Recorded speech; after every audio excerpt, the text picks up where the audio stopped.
Hello, and welcome to the Millennial Nutritionist Podcast. I'm Isla Garcia, master's degree of nutrition science and registered dietitian, and I'm going to make weight loss realistic, sustainable, and uncomplicated for your busy lifestyle. On this podcast, me and my team of registered dietitians will decipher the latest nutrition research, dissect fad diets, and discuss social media trends for you so you can feel confident knowing what to eat to achieve your health goals. Research suggests that most weight loss programs aren't successful, but my experience has taught me that this is not because the participants aren't committed. It's because those diets are designed by non-nutrition professionals and center around severe restrictions. We are here to provide the facts about the science of weight loss so you can have the success you want and continue living your best life. Welcome back to the Millennial Nutritionist Podcast. This is Isla, your host, founder, and CEO of the Millennial Nutritionist. And today I have Catherine with me. We're going to break down what eating out for weight loss or even just like overall health can feel like. I have a lot of clients sometimes who may not care about like losing weight when they're going out to eat, but they at least just like don't want to feel bad coming out of it. And we can still have some habits set in place so you don't like have stomach ache or feel like you're going out of control there. So we're going to talk about that today, but welcome back to the podcast, Catherine. Thanks for having me, Isla. Good to see you. Yeah, good to see you. Well, kind of catch me up on things are going. So are you coming out of like your travel high of your trip? Are you doing anything else this year? Yes, I know the travel high is the best. Back to the normal routine. The weather is warming up here, so lots of nice evenings sitting outside to eat, which I love, and walks. The days are longer, which is awesome. This summer, we're going to go to the beach as well. So that will be a fun little getaway. Where do people from Ohio go to the beach? Hilton Head is like the classic. We went Really? to like Isle of Palms in like outside of Charleston for a while, like Wild Dunes area. But now Hilton Head is like a classic place to go from Ohio. I'm not really sure why, because everywhere is so far, but the Carolinas are obviously closer than like South Florida to drive to. So that's why the Carolinas are more popular. Yeah, I like literally just posted something about this on my personal Instagram today. Moving to Texas, I didn't realize so many people associate the Carolinas with the beach because I keep telling people I'm from North Carolina. They're like, oh, I love the beach. I'm like, I didn't know that's the first thing that came to people's head. Did you realize that? Because you went out of state to North Carolina to school. Right. Yeah. I mean, I feel like South Carolina a little bit more, at least from where I'm from, people would go there more typically. Mm-hmm. But yeah, and I'm like, I went to school in North Carolina. They're like, oh my gosh, we're at the beach all the time. An hour and a half away. But yeah, exactly. Or I get Asheville a lot. Did you ever make it up to Asheville when you went to Meredith? Mm-hmm. Yeah. I went a few times, and then it's actually not super, super far because it's more west. It's closer to Ohio. So it's only like a 6-hour drive, 5.5, honestly. So Gotcha. Went back from Hilton Head last summer or 2 summers ago. We actually stopped and like did a night there, which was fun. Yeah. Cool. Yeah. I don't know. I don't think we're doing anything. I keep saying everybody I know got like married, or engaged when we left. So we're going back like once a month for a bunch of weddings, which is fine. But that'll be like all we do this summer. But what about like food? I always think it's like people probably get tired of like just looking at what I eat in a day. You also do like what I eat in a day. So I always mean to share that, but have you been like loving any new foods recently? Or are you kind of just sticking the same stuff? I always love grilling this time of year. So, or I should say I always love when my husband grills this time of year. So that's always fun. And then just like fresh produce. Actually, tonight for dinner, we had lentils as part of the meal. And I feel like I'm never that amazing at cooking them because I don't cook them all the time. And I always think of Neiman's across from Meredith. Their lentils were so good. I cannot recreate them to perfection. But anyways, they're such good protein, such good fiber. And so I added those to my meal tonight. So that was a fun little switch up. Oh, wait. So how'd you make them? Or did you just boil them and add them in? Yeah, I just boiled them and did seasoning. And we had like chicken in the air fryer and mushrooms and salad. So easy, but it was good. Yeah, you're like the queen of our like easy foods. I'm like very into all the intricate things. So I always get like weird to show my recipes because I like just spend like 2 or 3 hours like making stuff. Yeah. And I figure just like get it done. But you still like cooking, right? You just like making stuff. I love cooking. And sometimes I will definitely spend more time on a recipe. but just like logistically with time after work and life and everything, like I typically, if I can get a meal done in 30 minutes or less, it's ideal. I should. I should too. I feel like inspired ever since we talked. I don't remember when it was. And you're like, I just keep rotation of meals. I was thinking back in my head, that sounds so simple. And I need to do that. Cause sometimes I'm like, I don't want to make this 2-hour meal. And I need to do that more. Yeah. I feel like it's more like spring, summer rotation too. And so that helps. So like, it's not, I never feel like it's the same thing over and over again. So that helps. So are those like spring, summer recipes, like the grilling recipes you're saying? Yeah, more grilling or like more salads. I do less like soups or curries during the summertime just because it's hot. So yeah.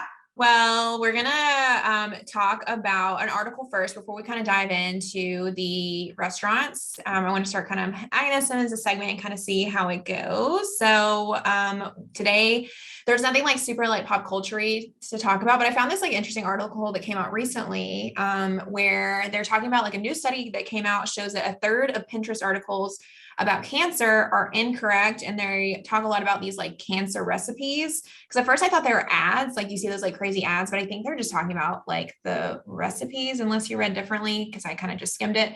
And they say a lot of times it's like to sell products. But isn't that crazy? Did you know that?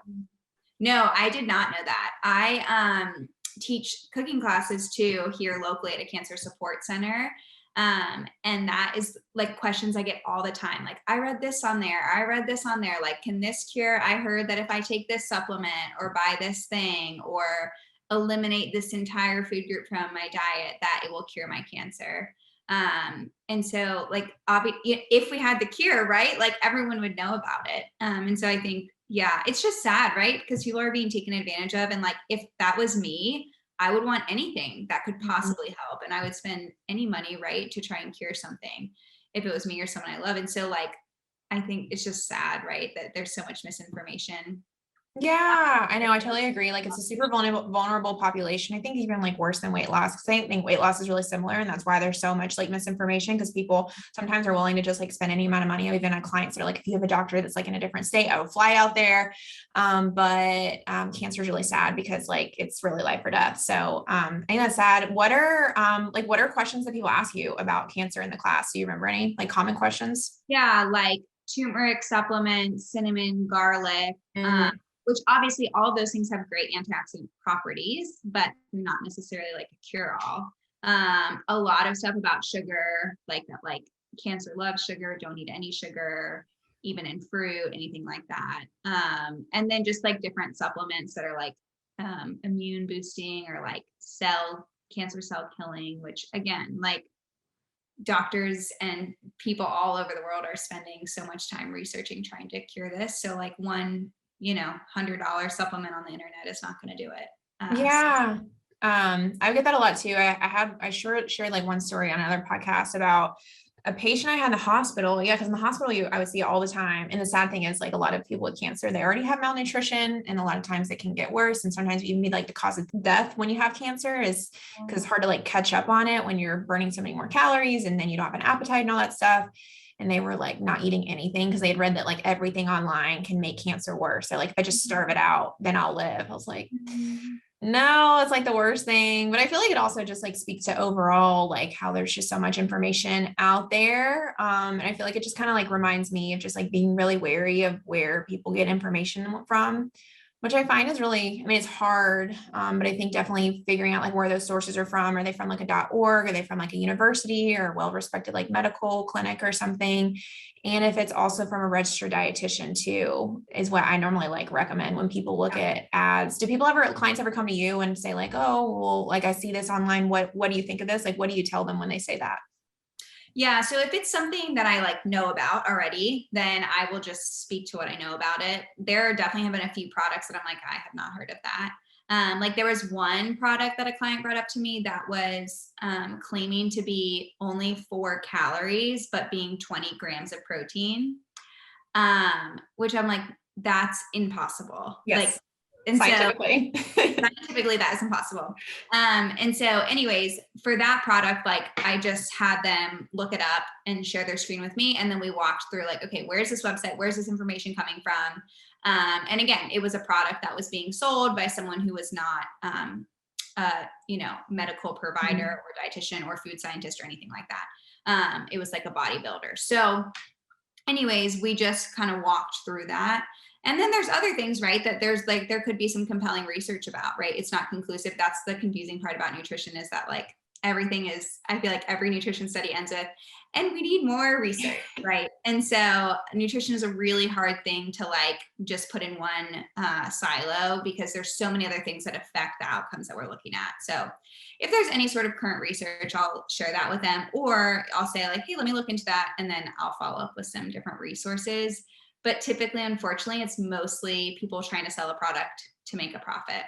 Yeah, definitely. And I feel like that's what kind of makes me so mad about, like, I don't know if you heard Pinterest too recently took off, like you can't do weight loss promotions, or even like us as a business, we can't do paid promotions on Instagram or Google for weight loss, because they're trying to do, like improve, like these companies out there that are doing these scammy things, which are great, but it's also like quieting our voices. And so it's still kind of like leaving that, like it's not putting the right people in place, which I wish they would filter out. Maybe one day they'll get there and just let the most qualified people talk about these problems. But yeah, for now, I think just recommending to like work with somebody, if you're working with a dietitian, ask them, because I get questions like that all the time. Like when the chlorophyll water came out. I don't know if you ever heard about that a while back on TikTok.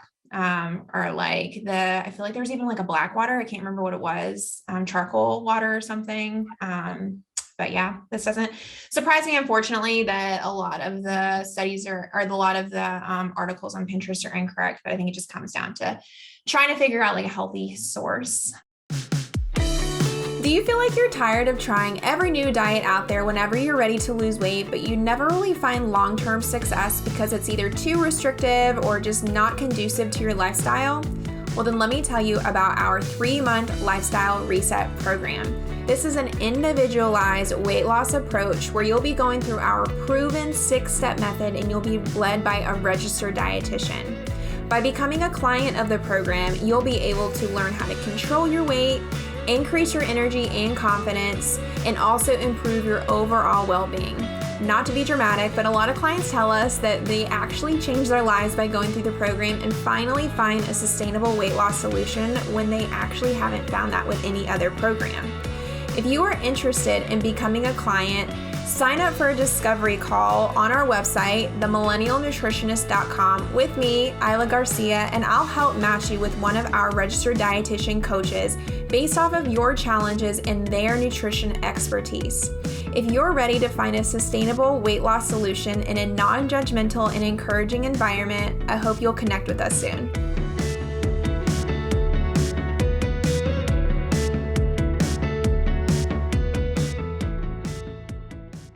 So diving into our topic, eating out at restaurants. So I thought you would be great to talk about this, because I feel like every time I see your Instagram, like you're just so social. I feel like all the time you're out doing stuff. I'm like, dang, how does she like keep up with all that stuff all the time? And I feel like you'd be one good to talk about this. And because I feel like there's also overlap with being like busy. I know you work with a lot of our busy moms. And so we're each going to talk about kind of like 3 to 4 tips that we have when it comes to eating out.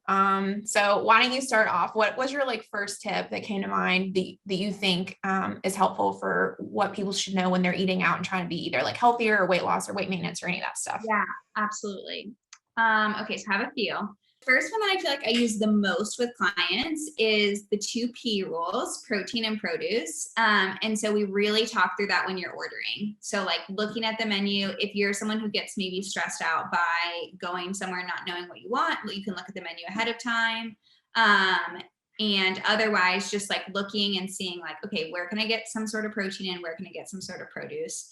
Obviously the carbs when we're eating out are always going to be easy. You don't have to look far to find those. And so finding those other two is important. I think a lot of times too, like, especially if eating out is something that you do really consistently for work or something like that, and you're trying to make some good healthy choices, like you're going out multiple times a week, right? It's not just like, oh, I go out once a week for an occasion. Then that's where like, how can we really sort of fine tune this? And so maybe looking at the menu and being like, oh, I saw like this dish serves green beans on the side, but like this one that I want doesn't. Can I like swap that?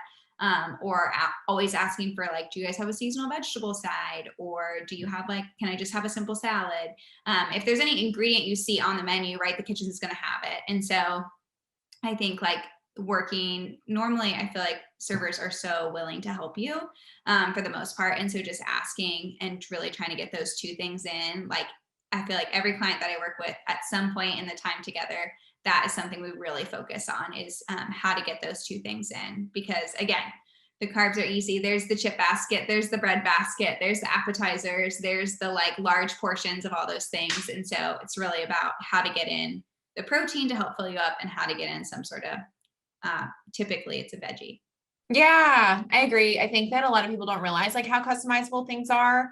And it may seem like rude or something, but I worked in restaurants like all my life. And a lot of people are always really surprised to learn that I worked at P.F. Chang's. I told a client that recently and she like laughed. She's like, don't they have like the highest calorie food ever? I was like, yeah, pretty much. But I learned a lot about like how they even like had a rule where they were like, I mean, the customer should be first. So if they can even like make anything like off the menu, if they have the ingredients for it, they will, and will like come up with a charge for it. And when I had a client once and she was a chef and she told me the same thing. She's like, I know from working in a kitchen that like, they always can give me a side of steamed vegetables. So like every time she went out to eat, she was like, I'm just going to order, like, as soon as I get to the table, I'm going to order my side of steamed vegetables always. Yeah. They can whip that up and charge me like $6 for it every time. So I think having, like thinking about the vegetables and really thinking about like creative ways if possible to get that in, like you were saying, is really helpful. Cause sometimes you have to piece things together because you have to remember that we live in America and they don't always like cater towards like very vegetable filled meals. So sometimes we can be a little more creative, with what we're doing. I think my next tip, a big one that I'm always telling clients is just like, make sure to treat it kind of like a normal meal and just like a normal day. I feel like I find that a lot of clients really like hype it up, which I understand. It's really stressful and it can be like, so like, oh my gosh, I'm going to eat over, I'm going to do all these things. And if we just think about it like a normal day, making sure to eat breakfast and making sure to eat lunch so that you don't overeat when we get to dinner. Because I think a lot of people don't realize you have hormones going through your body. And when you save up all these calories, it doesn't really like work out very well. Like you think it would, like, I'm just not going to eat much during the day. And then I'll spend like 1,800 calories at dinner and it'll all work out. But what kind of ends up happening is you get like a really high hunger hormone and it causes you to want to eat even higher calorie food than you would originally. And you will likely end up just overeat on calories for the whole day like that, as opposed to just like eating a solid breakfast, eating a solid lunch with a protein and a produce and some healthy carbs on there so you don't go over there. And then just also doing, I think the same thing is just like what you said at dinner, just treating it like another meal and taking a lot of the drama out of it. And it's really scary, but I find that clients that do that are always amazed how much better it works. Do you feel like you kind of go through that sometimes with clients? Absolutely. Yeah. And I think like also something that I do with a lot of clients is asking like, okay, what are you hoping to get out of this meal? And like 9 times out of 10, it's like, oh, well, I'm going to be with my family or I'm going to be with my friends, or I'm so excited to, spend this time with my coworkers outside of work or whatever it may be. Like it's normally, yes, of course, you're enjoying a meal. You don't have to cook and you don't have to do the dishes, which is amazing. Right. But most of the time it's a social fun thing. And so like, that's what we're trying to get out of it. It's not just the food. And so I think reminding a lot of the clients that I work with, like, remind yourself why you're there and like the people that you're with, the conversations you're having, the experience you're having, and the food is all part of it, right? It's not just the food. And that kind of like gives some perspective, which I think is helpful. Yeah, I think that's a great question. I need to start using that with my clients. That's good. Anytime you get somebody to voice like what they want out of it and then like turn it back on them, I think it's great for behavior change. One time I had a client and she cracked me up because she kind of like went through this. I feel like clients in our program, like when you force them to do stuff, it makes them like realize different things. And so not that I forced her to order anything, but she kind of had to with the way her calories worked out. Like she ordered a salad for her husband's birthday. And she was like, salads are still fun when you eat out. She's like, it's one I don't have to make for myself. Like it's tastier than I can make at home. And I never thought a salad was a fun food for eating out. And now I'm going to associate like eating out with a fun salad, where she used to think of that as like a punishment food. And still just being like, I can enjoy the people around me. I think that we forget that a lot too. And so I think that's a really great point. What is another tip that you have? So one thing that I feel like a lot of my clients end up struggling with is the like going out to dinner with a big group, and then there's like tons of appetizers that are ordered. And so I think if there's any sort of, if you have any sort of say in that, I think it can be helpful. You know, of course, if there's like an appetizer you're dying to get, go for it. But if you don't want something, but you're going to feel pressure, just be like, oh, I'm good. You know, I think I already picked out this on the menu. I'm going to get that. So that can be helpful to sort of like avoid those bulk orders of the appetizers. But if it does happen, what I think is helpful is to survey what's there, see what you want to actually have. And then keep in mind, like, okay, did I already order a full meal, and do I want to be able to finish that? Or at least enjoy it, right? Even if you take some home, then how much of these appetizers do I want to have? And so I think being mindful of it, I think it's easy conversationally. You're just grazing, you're just eating kind of whatever without realizing it. But the second thing, which we talked about this with traveling too, I think when we were, you and I and Lisa were talking, but to plate it is super helpful. So like, instead of just like grabbing a chip and dip here, grabbing some nachos here, pretzel here, another dip, another charcuterie item, whatever, to just put it on your plate. And then you can get a better sense of like what is actually on your plate. So I think that's super helpful. Also, a lot of times, like if you are getting any sort of dip, like a hummus or even like queso, guacamole, all that kind of stuff, or even like, you know, if you get chicken wings and it comes with some celery, like there's typically some sort of vegetable that you could always ask for extra of. I am like notorious for that. My husband always laughs. Like anytime if we get their celery with something, I'm like, can we get a double order of celery? Or like if we get a hummus platter and it comes with like a ton of pita and like 2 pieces of vegetables, I'm like, can we get double the vegetables and half the pita? So there's always ways, like little swaps that you can make to be able to still enjoy it. But obviously you're adding some balance, and then you're being mindful of the additional things you're going to have for your actual meal. Yeah, I think that's great. I get clients that get really stressed out about the tapas thing, or like, yeah, the appetizers or just the sharing, because you don't want to be like mean and be like, I can only have this, which I totally get. And I don't think it needs to happen. But I think I tell the same things, like plating it so you can actually see how much you're eating for that like portion control. And then, yeah, just also trying to maybe think beforehand, like what's your kind of like game plan for if this happens, like, what is that going to be? Yeah, I think I kind of say the same things there. I think like second tip, I'll go a little bit more in depth on like thinking about what you're going to eat before if you can. So this is something I work with a lot of clients, and I didn't really realize it was so helpful until I started working with clients. So I think for me, sometimes it's hard to like, I mean, I go to a place and I know, okay, like I'm going to order a salad, like this, like these are some go-tos, but I know it can take some time if people are new at kind of living this kind of lifestyle. And so if you know where you're going to eat, I find that it can be so helpful for clients to just sit down and have that game plan of what they're going to eat before. Like, is there a salad you can eat? Like, if you want, like, what's that one food that you really want to eat? How can you kind of put everything else around it? If you want to, you know, have pasta, can you like share that with your partner and then maybe do a side salad? Or is there like a fish option? Or just like, it seems like having that plan before people go into eating at the restaurant takes that kind of like frazzledness out of it that I find with clients, and really makes them successful. If you like can plan before, because I've had some people kind of going back into vacation and they don't want to be annoying, or they don't want to like pester, or they don't know where they're going out to eat, then maybe coming up with like a go-to list of like, if I go to this type of restaurant, I know that this can kind of be there. Because I just find that a lot of people, when they get into these restaurants, I'm not really sure what goes through their head. I mean, sometimes I guess it goes through my head too, of like, oh, I'm so excited to be with people, I'm just going to order what everybody else is ordering. And then you kind of regret what you eat. But if you make that little plan before, it seems to help. Do you kind of find that too sometimes? Yeah, definitely. Yeah. Yeah. What is your next tip? Okay, the chip basket and the bread basket. I feel like this is a classic. I was talking to my husband before this, and he was like, you have my permission to make fun of me because I really struggle with the bread basket and the chip basket, which is so true. it's hard, right? Everyone, like, especially if it's free, we're like, oh my gosh, I have to have it. Right. Yeah. Mm-hmm. And so I think those things, again, like think of it in the context of your whole meal, right? So like, do you want to completely ruin your appetite after you get your free bread or your free chips and then your meal comes and you're like not even that hungry, right? Which like, of course you can take it home for leftovers, but like you paid to have this meal and this experience. So I think being mindful, plating is super helpful. Again, like, okay, put the portion of chips on your plate, put the bread on your plate, push the basket to the side. Especially Mexican restaurants, they refill those baskets so fast, which is like delicious, right? But again, that's like tons and tons of chips.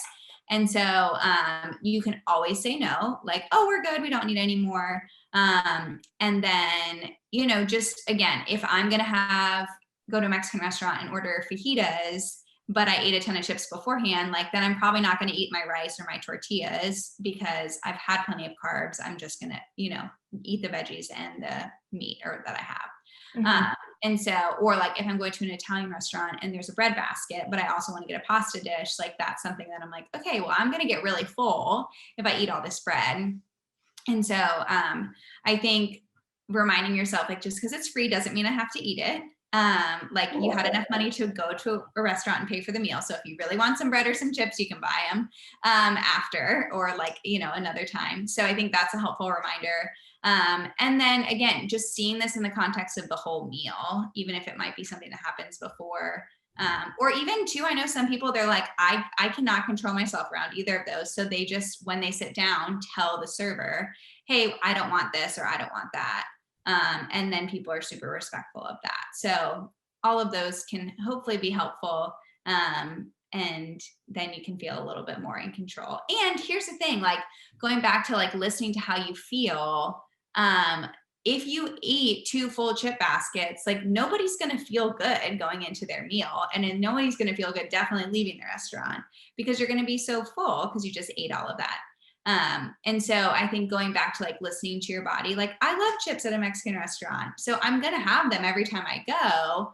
But I'm going to be mindful of how much I'm having and in the context of my meal so that I'm not leaving feeling so like icky afterwards.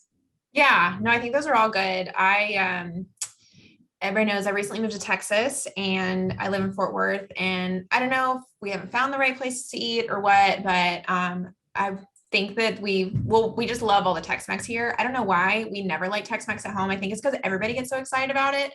And the chip basket has really been hard for me. Like, because it tastes so, and they're all of their Tex-Mex I find is like taste so much better at home. So I'm like relearning how to really navigate that too. Because with every change for me, I have to relearn something. So I think I'm at 4 months, I'm finally at my breaking point. I'm like, I can't, because I keep leaving literally just with a stomach ache. Yeah. And I know like what you're saying, like a lot of it comes down to like just how you feel after. And it's like when I think about like when I have the guac and the queso, for me, my new strategy is like sometimes that's good enough for my meal. Like if that's all I really need, and that's what I really like eating out. I like when I go to Tex-Mex, honestly, I like the queso and I like the guac, and those are my 2 favorite parts. And if that's all I want to eat and I'm full, then that's my new strategy. But I have some clients and they don't like they don't like the chips, and they are like, I don't know why I eat them. And so I've had some kind of come out on the other end of it. And I ask them like, how were you able to really get over that habit? And they say they just sit and they think about like, what parts of the meal do they really want? They really like the taco part. And so that's going to give them carbs there. And they don't also need to do carbs with their chips and dip. And they, like you said, they know they don't feel good after doing it multiple times, but I don't think it's something you can really like conquer in the first time. I think it's like constant, like, I mean, it's taken me like honestly 4 months to even be like, okay, this is what I can do about it now. And like, there's always going to be times where you like regress, right? And you're like, shoot, I ate way too much. I'd like some Tums and I need to take a walk, right? And so like, I think again, like all we can do with those things is use them as learning experiences. So I always tell my clients that like, okay, so what, right? It's one meal. This is like a small little piece in the whole scheme of things. So like, don't self-sabotage. Don't let this ruin everything. It's one meal.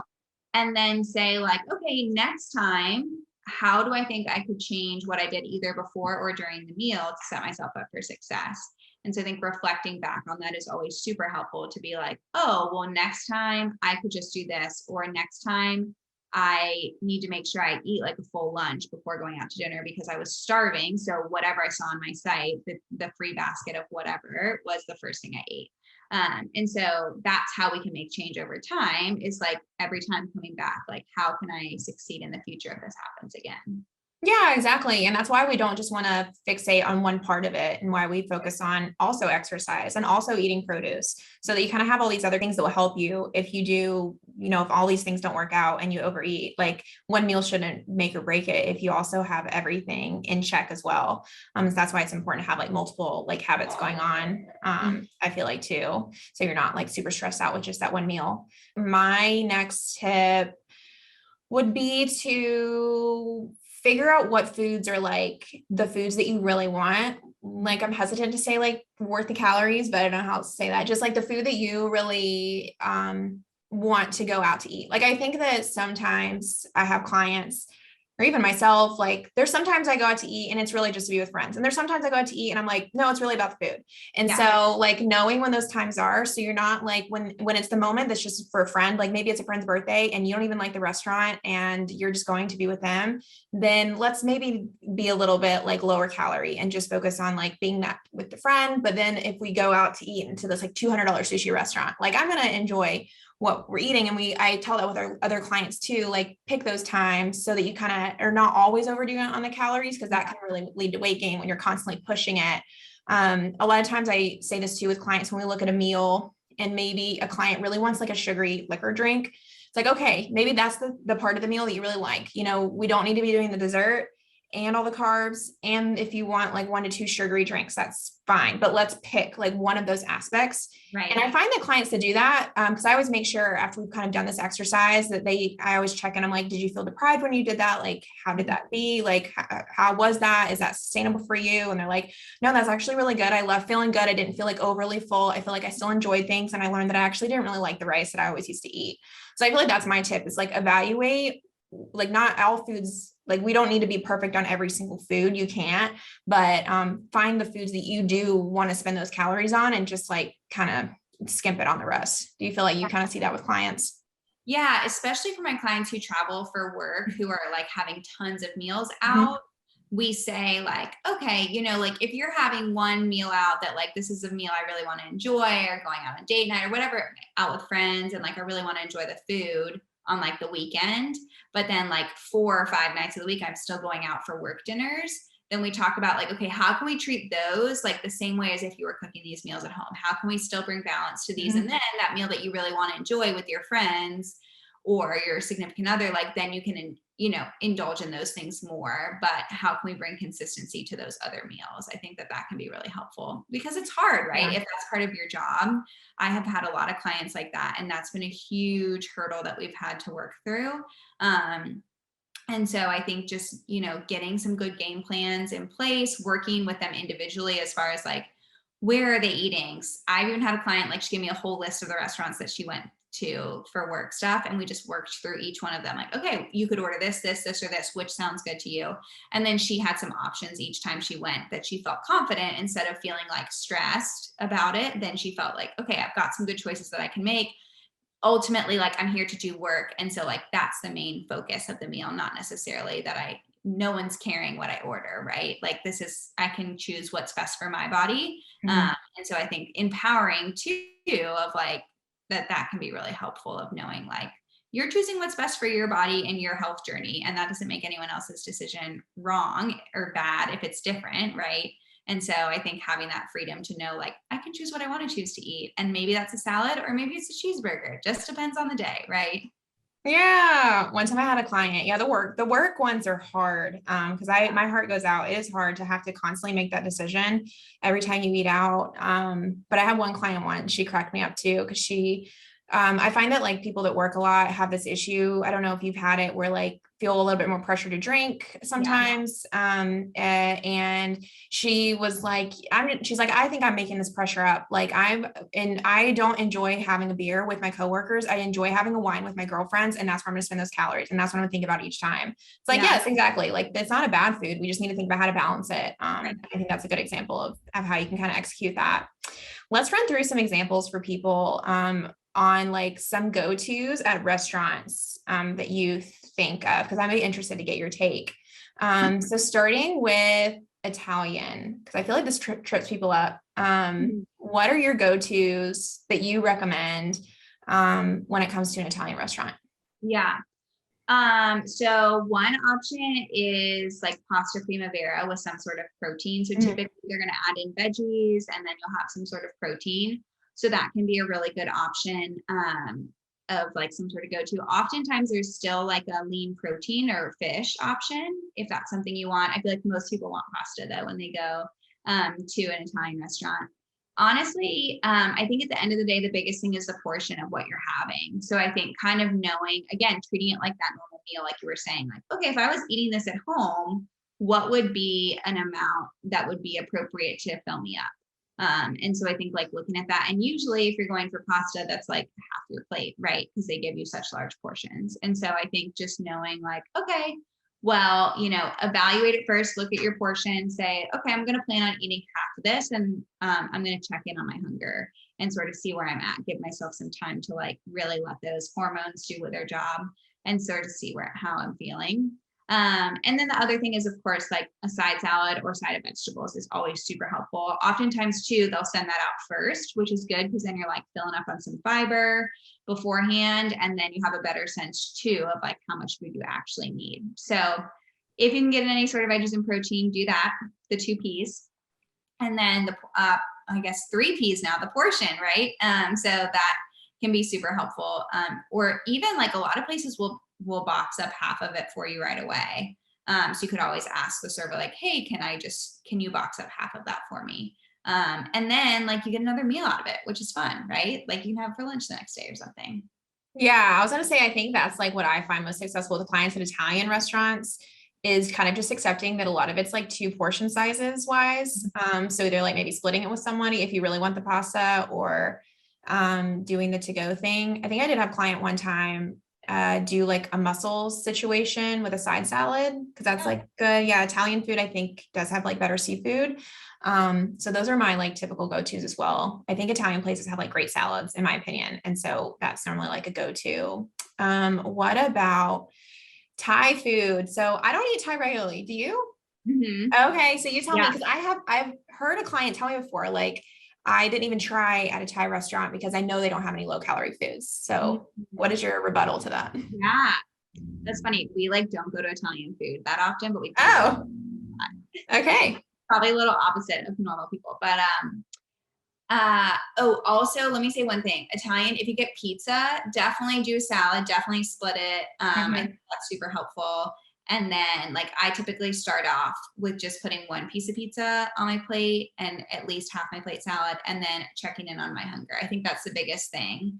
And then just seeing like sometimes I want a second piece or sometimes I don't. It just depends on the size of the pizza, what's on it, all that kind of stuff. So as far as Italian, that's what I do for pizza. Thai food. Okay. So 2 things would be, I love Thai curry. I think it's so good. And typically there's a ton of vegetables in it. And then there's a protein. Normally like you can get like a green curry, red curry, yellow curry, and then you can choose like which one you want, which sort of protein you want. If you want like chicken or beef or pork or tofu, seafood, anything like that. And then there's already a base of vegetables. So that's a good option. And then again, they're going to give you typically a lot of rice. And so I just normally do at least half, not more than half of it because it's a large portion of rice to have with the curry. And then you can always ask for like double veggies in there. So like if you could say like, hey, I want the vegetable curry, but could you also add the protein? And so just specify like I want double vegetables. And that same thing goes for the pad thai. So if I ever get pad thai, I typically get chicken pad thai. And then I add in extra vegetables. So you can, if like they're not understanding what you're asking for, you can always just say like, okay, can I just have the vegetables on the side? And then you can just mix in the vegetables with the noodles and the protein. So that's typically what I do. And then I always split it into 2 meals typically. So okay, typically large portions again. And honestly, pad thai and Thai curry reheat really well. So it's perfect for the next day. So that's what I typically go to for those. Okay. Good to know. Yeah. I don't think I've really ever eaten Thai food out. I feel so like uncultured. There's like a Thai place in our new area that we live in, like our shopping center, our apartment complex area. And I did get the curry. It was really good. And I think that's my do go to because yeah, you can really stock it with vegetables and it looks like the broth. I got like a green one. So I'm hoping that had like vegetables. But yeah, the rice can get you. I know from working at P.F. Chang's, it was like fusion, but they had pad thai and it was like literally over 2,000 calories for the one meal. But it's so big. So, Right. breaking it down, I think what you said is a really good strategy for that. Mexican. So I think I'll start this one since I live in Texas and my husband parents are from Mexico. He's born in America, but I've learned a lot from them. Now I'm not going to be talking about authentic because we can't really find that here too much, but for Tex-Mex, when it comes to Tex-Mex, I feel like the strategy that I recommend for people is to think about like some veggie options. So like fajitas are typically like a good go-to because there's a lot of pepper, like bell pepper, and it's typically like chicken or beef. Chicken's gonna be a little bit lower calories.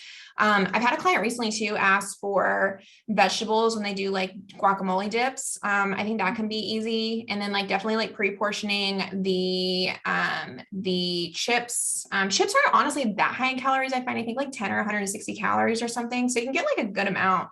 And even like chop that in half to get at least a flavor of the salsa. I mean, salsa is like very little calories because it's pretty much just tomatoes. It's really the chips that kill you if you do it like that. So I think fajitas are my go-to recommendation. In the winter, tortilla soup is really good. If you even I normally ask for no tortilla chips in the soup because I like to get my chip fill in the beginning. So it's pretty much just like vegetables, avocado, and like chicken at that point with a good like tomato broth.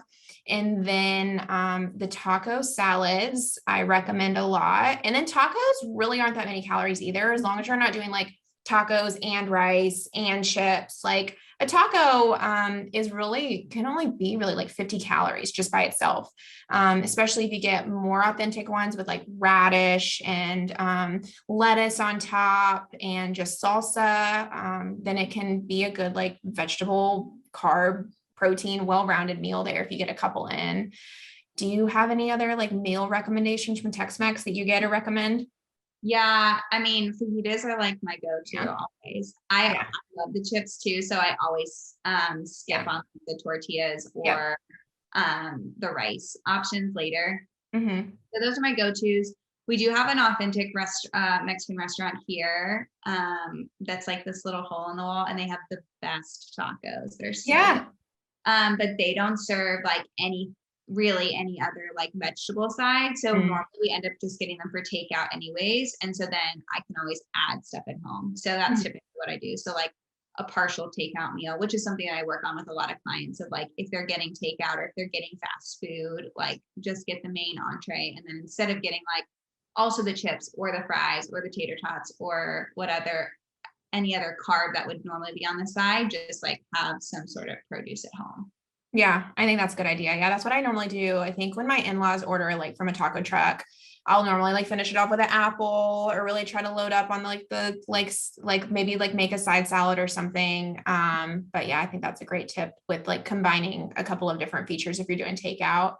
What about sushi? I feel like every millennial goes to sushi place and struggles. So what is your take there? Yeah, it's hard, right? Like you go pay all this money, eat all this sushi, and then like an hour later, you're like, I'm starving.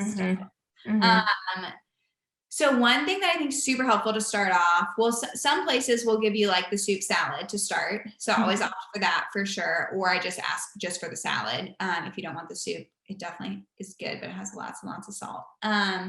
So the salad with like the ginger dressing is really good. That's a good option. Also, for an appetizer starter is getting edamame is really something I recommend because it's got some good protein in it. I think there's like 18 grams of protein in a cup, which is a lot. And obviously if you're having it in the shell, like you're probably not eating a cup full of it, but at least you're getting a few grams protein.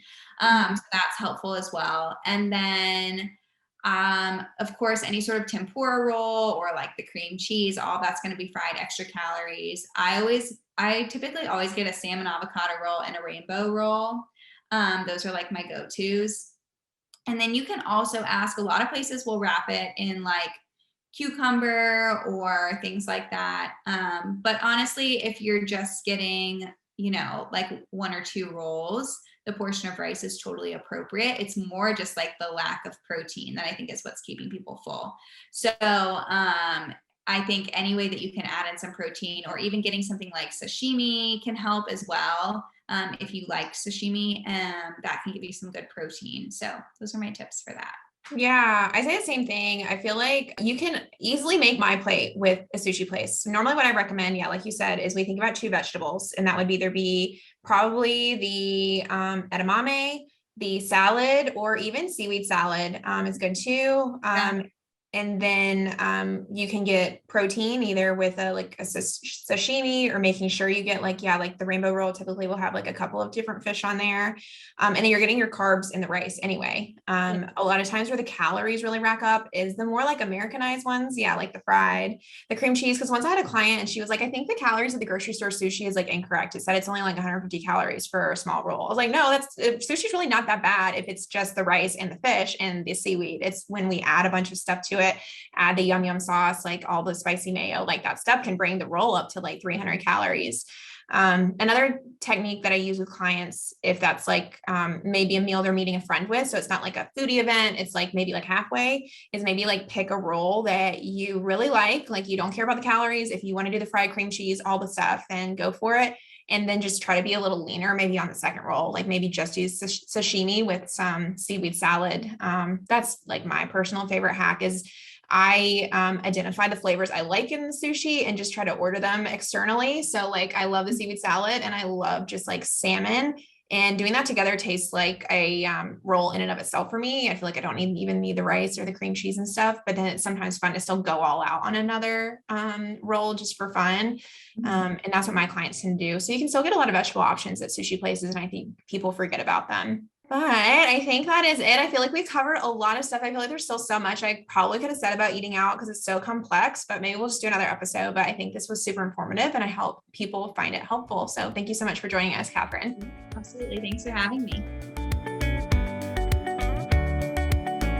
Thank you so much for listening to the Millennial Nutritionist Podcast. For daily weight loss tips and nutrition information, you can find us on Instagram at the.millennial.nutritionist and on TikTok at millennial.nutritionist. If you find this information helpful, please subscribe to the podcast and share it with a friend who needs encouragement on their health journey.